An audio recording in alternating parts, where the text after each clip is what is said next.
paz do Senhor Jesus, tudo bem? Estamos aqui para mais um momento de reflexão bíblica no livro dos Salmos. E hoje nós vamos meditar no Salmo 2, o versículo 1 até o versículo 6, que nos diz assim: Por que se amotinam as nações e os povos imaginam coisas vãs? Os reis da terra se levantam e os príncipes juntos se mancomunam contra o Senhor e contra o seu ungido, dizendo: rompamos as suas ataduras, sacudamos de nós as suas cordas. Aquele que habita nos céus se rirá, o Senhor zombará deles. Então lhes farás na sua ira e no seu furor os confundirá.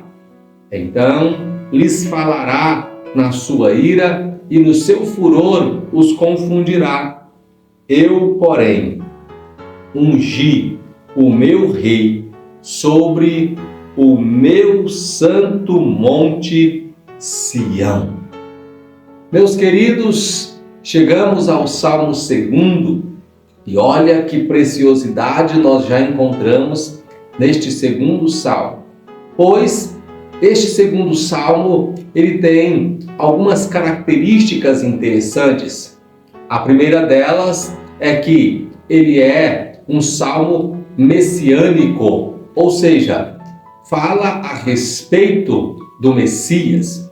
Uma segunda característica que nós vemos neste Salmo 2 é que ele é também escatológico, ou seja, ele traz informações ou revelações de coisas que acontecerão em tempos futuros, no encerramento da história humana. Então nós vemos a preciosidade das revelações que estão registradas nos livros, no livro dos Salmos, ou nos livros dos Salmos, considerando o ponto de vista da divisão hebraica, que são 5 livros. Então nós podemos observar aqui que este é um salmo escatológico e também messiânico.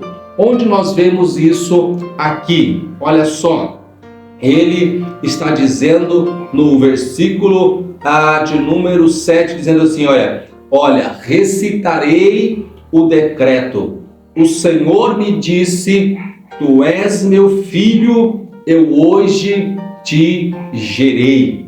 Falando a respeito de Jesus Cristo como o Filho de Deus que seria gerado no ventre humano para ter, então, a possessão de toda a humanidade.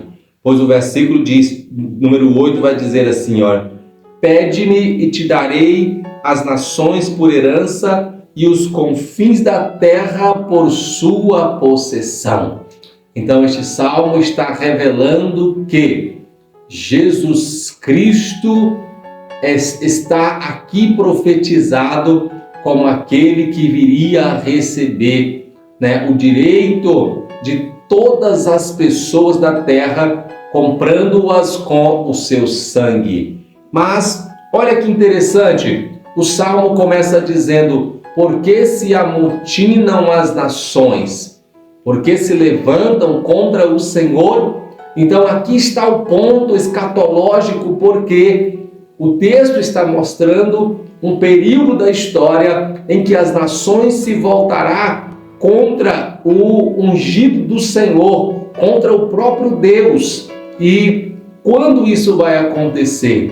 Está determinado na história registrada pela Bíblia Sagrada, que no final do período do grande milênio, aonde o Senhor Jesus vai governar, todas as nações irão se levantar contra o Senhor Jesus Cristo, pois a primeira grande rebelião que vai acontecer é contra aqueles que seguem a Jesus, que vai ser no final do período da história, antes de entrar no período milenial. Então vai ser duas grandes perseguições. A primeira contra as pessoas que andam com Jesus, que seguem a Jesus, e a segunda será diretamente contra ele, que é o que está profetizado aqui nesse texto, pois ele diz, olha que interessante, porque se amontinam as nações e os povos imaginam coisas vãs, porque os reis da terra se levantam e juntos se congregam, se reúnem, concordam, fazem acordos para se levantar contra o Senhor e contra o seu ungido. Então, meus queridos, nós vemos aqui, olha o que o Senhor vai fazer quando isso acontecer. Versículo 9. Tu os esmigalharás. Como tu os esmigalharás com uma vara de ferro, tu os despedaçarás como o vaso do oleiro. Ou seja, Deus está dizendo, todos aqueles que se levantam contra o Senhor hão de ser destruídos.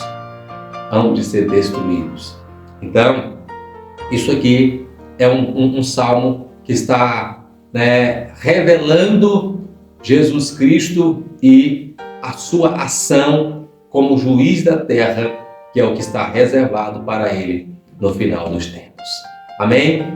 Assim nós vamos aprendendo com os salmos que parecem apenas canções, palavras bonitas, mas tem revelação. Amém?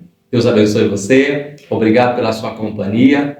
E avise lá aquele seu amigo, aquele seu contato que começou a série dos salmos. Traga ele para nos acompanhar, assim como você tem feito. Amém? Deus abençoe. Obrigado por compartilhar os nossos vídeos e eu aguardo você em nossa próxima reflexão. Um grande abraço.